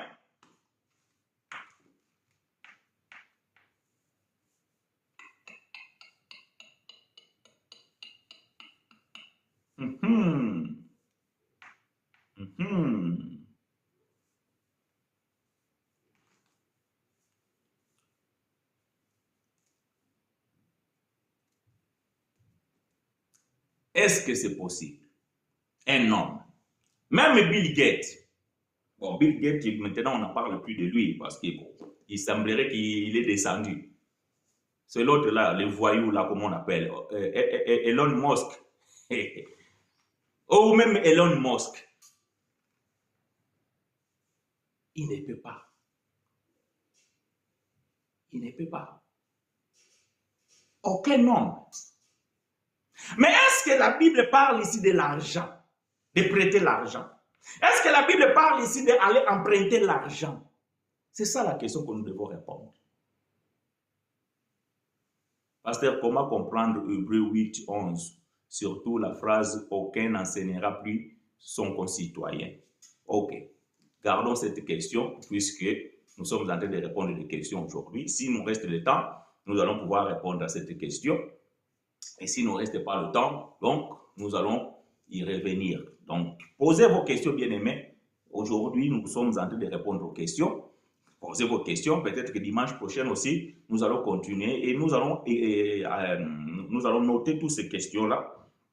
Donc, et nous allons pouvoir y répondre. Laisse-moi noter déjà ça. Parce que, comme ça, je n'oublie pas. Voilà, c'est noté dans la boîte. Alors, posez vos questions. Donc, voilà, bien mes frères et sœurs, ces choses ici-là, ce sont des choses spirituelles. Frère Paul dit, aux choses spirituelles, employons un langage spirituel. Nous allons voir Matthieu chapitre 18, versets 21 à 35. Matthieu chapitre 18. Matthieu chapitre 18.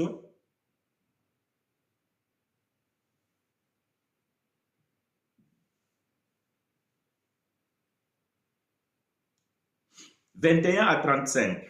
Matthieu, chapitre 18, 21 à 35. Je lis pour vous et avec vous rapidement. Donc, n'oubliez pas de poser vos questions, bien-aimés frères et sœurs. Et vos questions seront répondues après. Parce que aujourd'hui, comme nous ne nous enseignons pas, mais nous posons les questions. Et plutôt, nous répondons aux questions. Et donc, le frère Alberto nous a posé une question. Vous aussi, vous pouvez faire de même. Et que l'Éternel nous aide après à pouvoir répondre à ces questions. Si ce n'est pas aujourd'hui, nous allons pouvoir y revenir. Dimanche prochain, il n'y a pas de problème pour répondre aux questions. Je lis pour vous et avec vous Matthieu chapitre 18, verset 21. Alors Pierre s'approcha de lui et dit, Seigneur, combien de fois pardonnerai-je à mon frère lorsqu'il péchera contre moi? Sera-ce jusqu'à 7 fois? Jésus lui dit, je ne te dis pas jusqu'à 7 fois, mais jusqu'à 70 fois 7 fois. Donc, 70 fois 7 fois, ça fait combien? 400, combien? 449. Non, 490. C'est ça? Hein, vous les mathématiciens, aidez-moi à écrire ces choses. C'est ça? 70 fois 7 fois. C'est ça, 7 fois 7, c'est 49. Donc, voilà. 490. Donc, c'est Pierre qui pose la question. Est-ce que cette fois, Jésus lui dit, je ne te dis pas jusqu'à 7 fois, mais jusqu'à 70 fois 7 fois. C'est pourquoi, verset 23, c'est pourquoi le royaume des cieux est semblable à un roi qui voulait faire rendre compte à ses serviteurs. Quand il s'est mis à compter, on lui amena un qui devait 10 000 talents.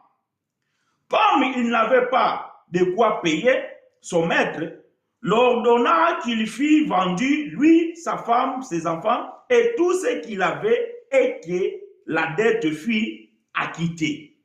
Suivez exactement, attentivement la lecture. Pierre, il a posé une question à Jésus. Maintenant, nous allons comprendre quel est le rapport entre la question de Pierre et la réponse de Jésus. C'est ça, bien-aimé, la Bible.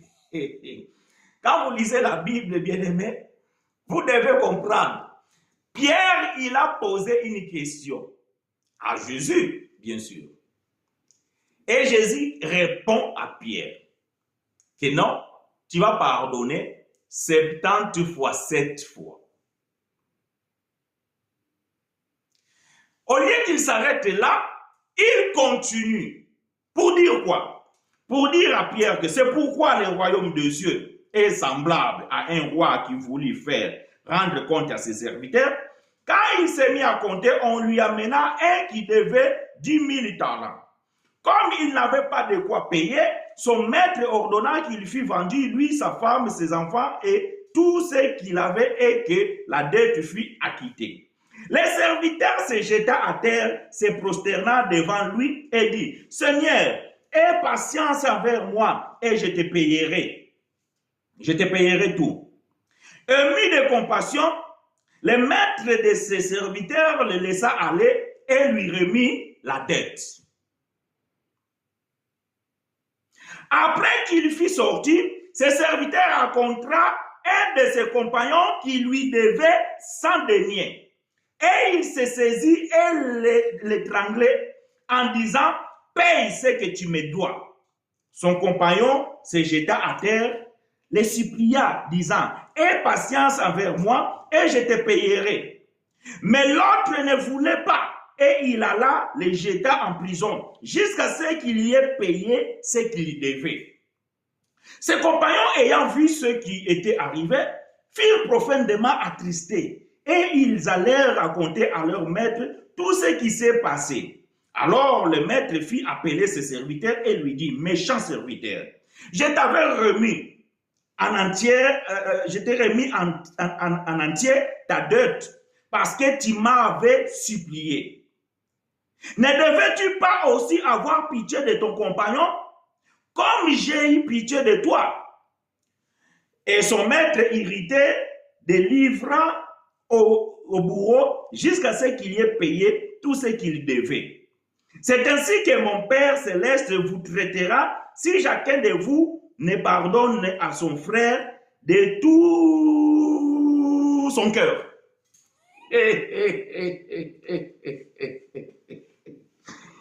Bon, il y a quelqu'un qui est allé décider, mes frères chinois, quel est le rapport entre tu prêteras pas et tu emprunteras? Si, il y a des rapports. On parle de la dette ici. Donc, celui qui est endetté, c'est qu'il a emprunté. Il doit à quelqu'un, il doit payer. Donc, nous comprenons bien aimé que la dette a à voir avec le péché. Parce que la question de Pierre, c'est combien de fois dois-je pardonner mon frère quand il pêche contre moi? C'est ça la question. Mais dans la réponse de Jésus, Jésus va faire l'analogie, une métaphore, pour expliquer à Pierre le pardon. Et il va faire cette illustration. Un homme, il devait. Et le créancier, il a vu et il a demandé qu'il soit payé. Cet homme, il ne pouvait pas payer parce qu'il n'avait pas les moyens.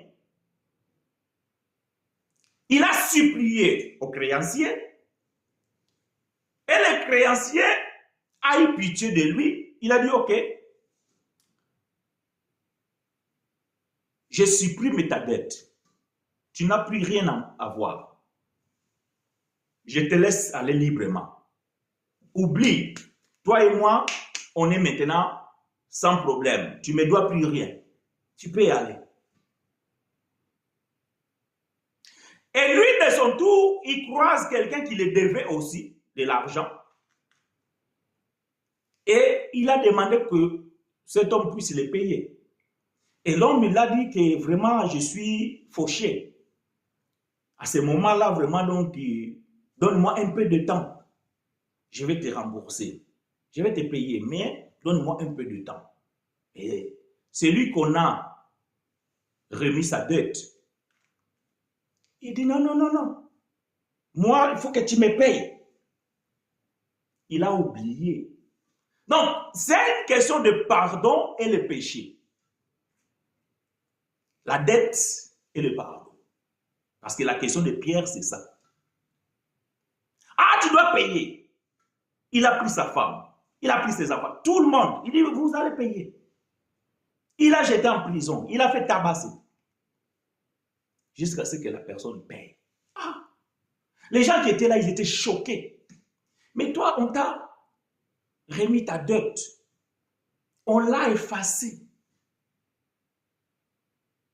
Mais toi, tu es incapable de pardonner. Bien aimé, vous savez, un homme, même quand nous disons que je te pardonne, c'est faux.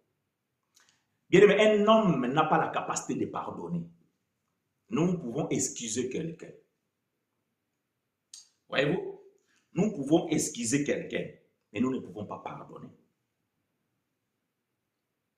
Un homme, bien aimé, n'a pas la capacité de pardonner. Je vais chercher une écriture.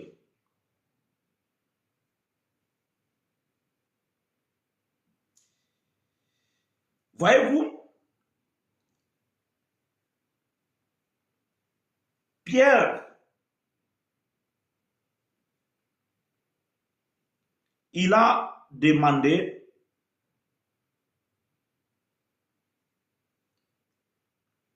Seigneur, combien de fois dois-je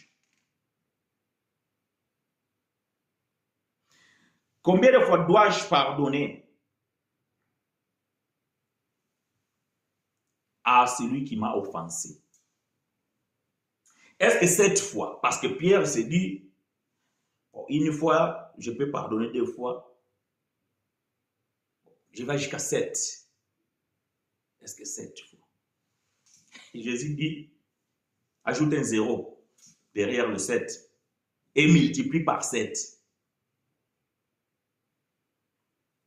Cet homme, on l'a tout pardonné.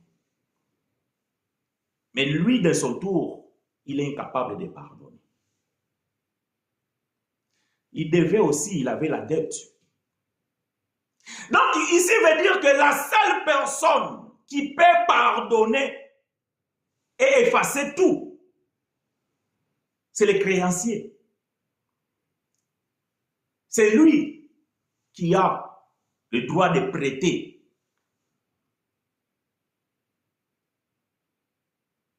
Les banquiers, c'est lui qui peut prêter beaucoup d'argent au peuple, aux nations. C'est lui qui a la capacité de pardonner. Les autres, vous ne pouvez pas pardonner. Nous, les hommes, nous ne pouvons pas pardonner. Nous pouvons excuser. Je t'ai fait du mal, je m'excuse, et toi tu m'excuses. Parce que la capacité, le pouvoir de pardonner n'est pas donné à un homme. Bien que dans notre langage courant, on a l'habitude de dire que je te pardonne. Bon, ça c'est la façon de parler, la façon de dire. Mais en réalité, un homme ne peut pas pardonner.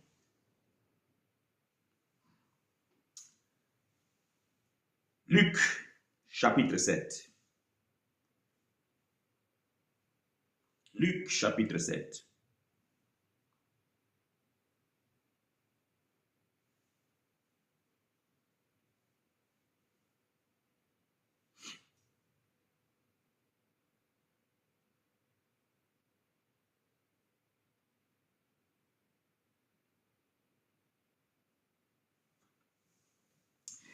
Luc, chapitre 7, verset 47 à 49. Luc, chapitre 7, verset 47 à 49. C'est pourquoi je te le dis, ses nombreux péchés ont été pardonnés car elle a beaucoup aimé, mais celui à qui on a pardonné peu, aime peu. Et il dit à la femme, tes péchés sont pardonnés. Ceux qui étaient à table avec lui se mirent à dire à eux-mêmes, qui est celui-ci qui pardonne même les péchés. Qui est celui-ci qui pardonne même le péché? Marc chapitre 2. Marc chapitre 2, verset 7.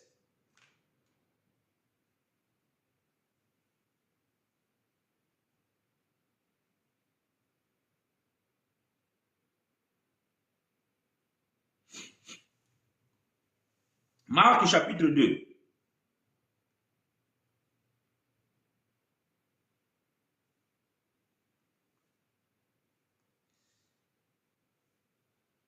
Deux secondes. Marc chapitre 2. On va commencer par le verset 5. Marc chapitre 2, verset 5 jusqu'au verset 8. Marc chapitre 2, verset 5 à 8. Je lis pour vous.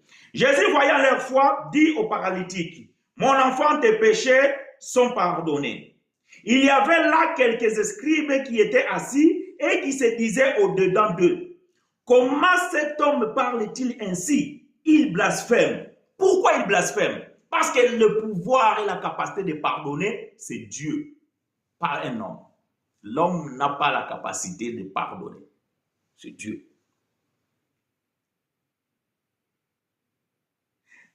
Comment cet homme parle-t-il ainsi? Il blasphème. Qui peut pardonner le péché si ce n'est Dieu seul? J'aime ça. Si ce n'est que Dieu seul. Voilà pourquoi les Congolais disent que Kolimbi César Kobo Sanate. J'ai traduit. Pardonner, ce n'est pas oublier. Pourquoi? Parce que l'homme ne peut pas pardonner. Mais Dieu va dire que je pardonnerai leurs péchés et je ne me souviendrai plus. Voyez-vous la promesse que Dieu avait faite dans Jérémie chapitre 31? Quand il dit que je ferai avec la maison d'Israël et de Juda une nouvelle alliance. Je pardonnerai toutes leurs iniquités ou bien leurs péchés et je ne me souviendrai plus. Et je mettrai ma loi dans leur cœur. Donc, celui qui peut pardonner, c'est celui qui a la capacité d'oublier. Et celui qui a la capacité de pardonner et d'oublier, c'est Dieu. Un homme ne peut pas pardonner. Voilà pourquoi quand Jésus a dit à ces paralytiques que tes péchés sont pardonnés, les scribes, ils étaient là parce que les scribes, c'est qui écrivaient la loi. Donc, ils savaient bien que dans la loi, c'est bien écrit que c'est Dieu seul qui peut pardonner. Comment un homme, parce que pour eux, Jésus était un simple homme, comment un homme peut-il pardonner? Non, c'est pas possible. Comment cet homme parle-t-il ainsi? Il blasphème. Qui peut pardonner les péchés si ce n'est Dieu seul? Jésus ayant aussitôt connu par son esprit ce qu'il pensait au-dedans d'eux, leur dit, pourquoi avez-vous de telles pensées dans vos cœurs? Vous pouvez lire la suite. Donc, bien aimé, un homme ne peut pas pardonner. Voilà pourquoi Jésus, en répondant à Pierre, il voulait faire comprendre à Pierre que Pierre, tu ne peux pas pardonner. Parce que la question que Pierre a posée, combien de fois dois-je pardonner mon frère lorsqu'il commet un péché contre moi? Ne serait-ce que 7 fois. Jésus a regardé comme ça et dit, Pierre, 7 fois? Non. Je vais t'aider. 70 fois, 7 fois. Cela veut dire tout simplement que les chiffres 7, bien aimés, c'est l'éternité, c'est la perfection. Donc, Pierre, tu ne peux pas pardonner. C'est lui qui a la capacité de pardonner, c'est celui dont a le pouvoir. Voilà pourquoi Jésus va prendre cette illustration qu'un homme, il s'est fait pardonner, mais à son tour. Donc, Pierre, toi tu es cet homme-là. Moi je vais te pardonner, mais toi tu seras incapable de me pardonner. Parce que toi tu ne peux pas. Maintenant écoutez, donc nous sommes en train de répondre à la question. Tu prêteras, mais tu n'emprunteras pas. Alors, Lévitique, chapitre 26, versets 40 à 41. Lévitique, chapitre 26, verset 40 à 41. Donc, je dois courir parce que là, je suis déjà débordé. On va finir ce point. La question de frère Alberto, nous allons pouvoir répondre à ça dimanche prochain. Et vous aussi, si vous avez des questions, vous pouvez poser des questions maintenant ou vous pouvez me l'envoyer par WhatsApp ou bien dans les commentaires, donc comme vous voulez. Donc, vous pouvez poser vos questions et nous allons répondre dimanche prochain, Dieu voulant. Donc, nous sommes en train de courir. Lévitique chapitre 26, verset 40 à 41. Je lis pour vous et avec vous.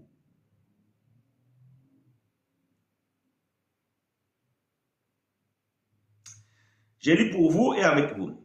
Ils confesseront leurs iniquités et les iniquités de leurs pères, les transgressions qu'ils ont commises envers moi et la résistance qu'ils m'ont opposée. Péché à cause desquels moi aussi je les résisterai et les mènerai dans le pays de leurs ennemis. Et alors, leur cœur incirconcis s'humiliera et ils payeront la dette de leurs iniquités. Ah! Donc l'iniquité, c'est une dette. Ils payeront la dette de leurs iniquités. Donc c'est lui qui a la dette, puisqu'on l'a prêté. C'est l'humanité, c'est l'homme. Mais l'homme, il doit à qui? Il doit à son ennemi. Il doit à son ennemi. Il a la dette envers un ennemi.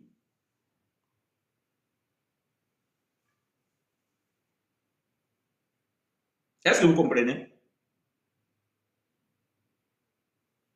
L'homme, il a la dette. Et la Bible est claire. Alors leur cœur incirconcis s'humiliera et ils payeront la dette de leurs iniquités, bien la dette de leurs péchés. Ça veut dire que le péché, c'est une dette. Israël, il devait. Voilà pourquoi Israël ne pouvait pas prêter.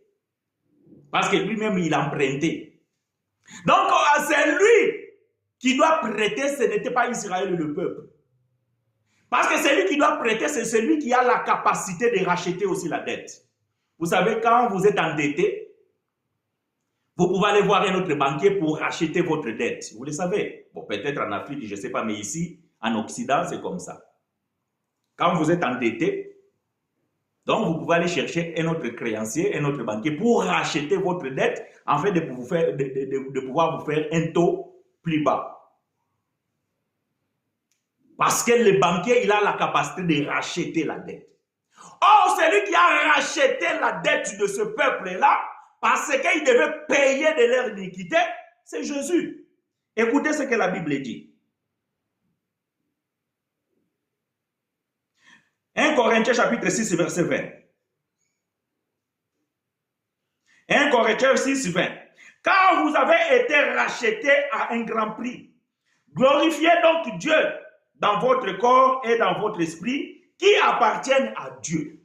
Donc, si on a racheté, pas acheté, racheté. Donc, on rachète quelque chose qui a été vendu. Voyez-vous? On rachète quelque chose qui a été vendu. Si Jésus, il a racheté ce que ce peuple était déjà vendu, ce peuple devait. Ce peuple, donc, il devait payer. Il y avait quelqu'un qui le déclarait, qui réclamait la dette. Et il devait payer la dette. Maintenant, il faut que quelqu'un d'autre puisse lui prêter beaucoup d'argent pour qu'il puisse payer sa dette. Voyez-vous? Ça, c'est des choses à ne pas faire. Hein? Parce qu'il y a beaucoup de gens, quand il doit quelqu'un, il va encore aller emprunter pour venir payer les premiers créanciers. Bien aimé, ça va devenir un cercle vicieux. Et tu ne vas plus t'en sortir. Parce que c'est lui qui peut emprunter et prêter, c'est les créanciers. C'est le banquier. Les banquiers ici, je parle en termes de langage économe, mais c'est Jésus. Donc je parle de Jésus ici. C'est lui qui avait la capacité de prêter. Il a prêté sa vie. Il a prêté sa sérénité. Il a prêté sa vérité. Il a prêté sa sainteté. Il a prêté son amour à l'humanité. Il a payé la dette pour payer ce que l'homme devait. C'est lui qui a la capacité de prêter. Et il a prêté à beaucoup de nations. Pas seulement à un homme, mais à beaucoup de nations. Il a prêté à beaucoup de hommes.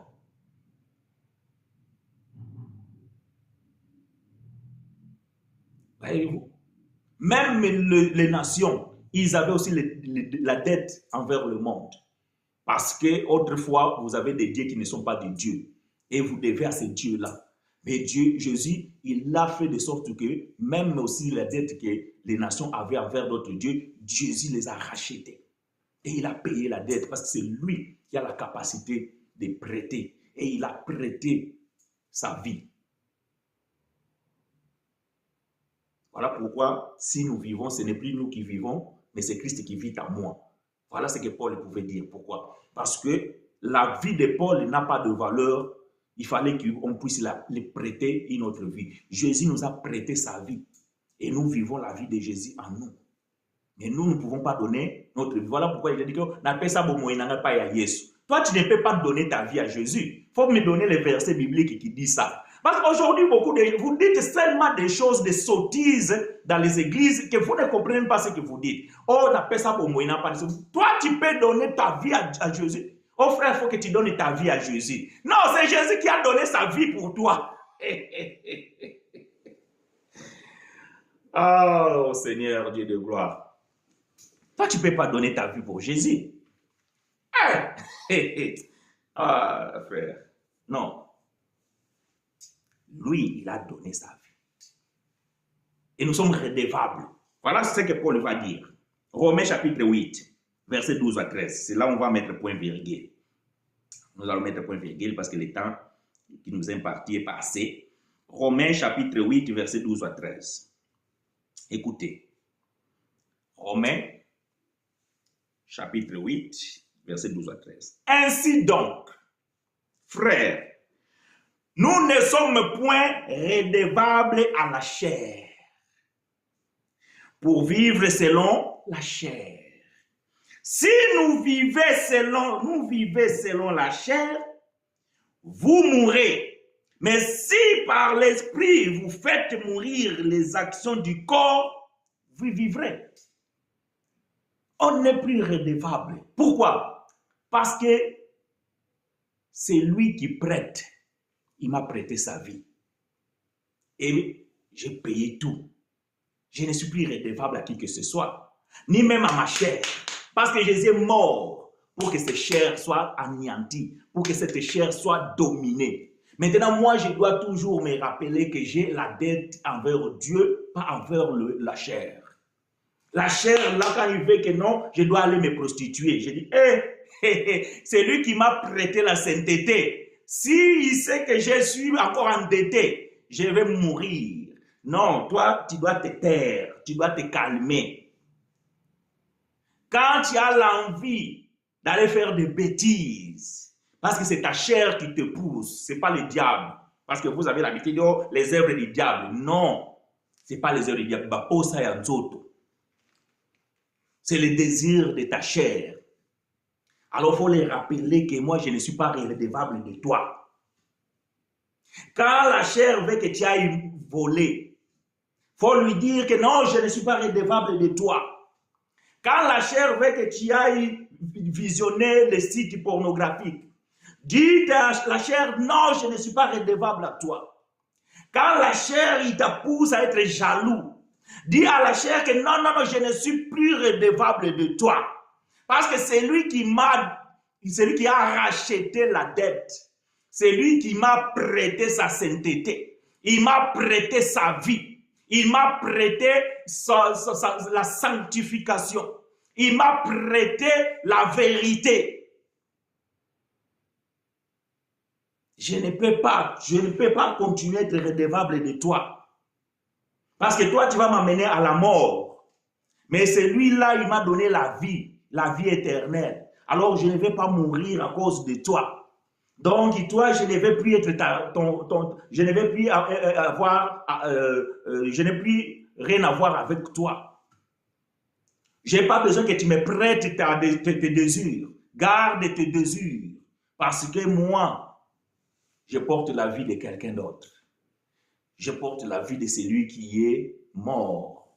Je porte la vie de celui qui est éternel. Je porte la vie de celui qui m'a prêté la vie éternelle.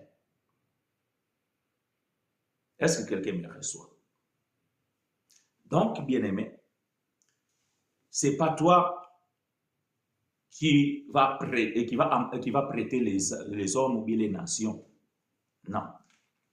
Ça n'a rien à voir avec l'argent que tu peux aller prêter à la banque. Je répète, pour vous encourager, pour vous exhorter, tu as un projet. Tu veux faire quelque chose. Tu veux investir. Tu travailles, mais tu n'as pas de moyens. Si ton investissement vaut 10 000 euros, mais il te faut travailler 2 ans pour avoir 10 000 euros. Bien-aimé, n'attends pas de travailler 2 ans pour avoir 10 000 euros pour investir. Non. Puisque tu travailles, va voir le banquier. Lui, va te donner les 10 000 euros de suite. Avec intérêt, bien sûr. Mais au moins, toi, tu vas te lancer déjà dans ton investissement, dans ton business. Et quand le business va commencer à travailler, tu vas le fructifier et au bout de 2 ans, tu vas pouvoir peut-être solider la dette et tu vas garder le capital. Et c'est ainsi que tu vas te lancer dans les affaires. N'écoutez pas les pasteurs qui vous disent que non, un enfant de Dieu ne peut pas emprunter parce que la Bible l'interdit. Non. La Bible, s'il avait interdit pour Israël, toi, tu es dans la grâce. Dieu t'a donné la grâce de pouvoir avoir la force, d'avoir un métier et de pouvoir avoir un travail. Maintenant, si tu veux investir, si tu as des projets, alors bien-aimé, va voir un banquier, va voir un créancier. La seule chose, il faut que tu sois solvable. Donc, un crédit t'engage, tu dois savoir comment aussi les rembourser. Mais la Bible, quand il dit que tu prêteras, mais tu n'emprunteras pas, cela ne te concerne pas, parce que la dette dont on parle ici, c'était le péché, et c'est lui qui a prêté sa vie pour payer à cause du péché, c'est Jésus. Voilà pourquoi Paul va pouvoir dire que le salaire du péché, c'est la mort. Et c'est lui qui a donné pour le prix du péché, c'est la mort de Jésus. Ce n'est pas la mort d'un homme, mais c'est la mort de celui qui a la capacité de prêter aux nations, parce qu'il a prêté à toutes les nations du monde, de moins aux élus, la vie et la vie éternelle. Que l'Éternel vous soit favorable, bien-aimés frères et sœurs. C'est ainsi que nous allons mettre point virgule. Si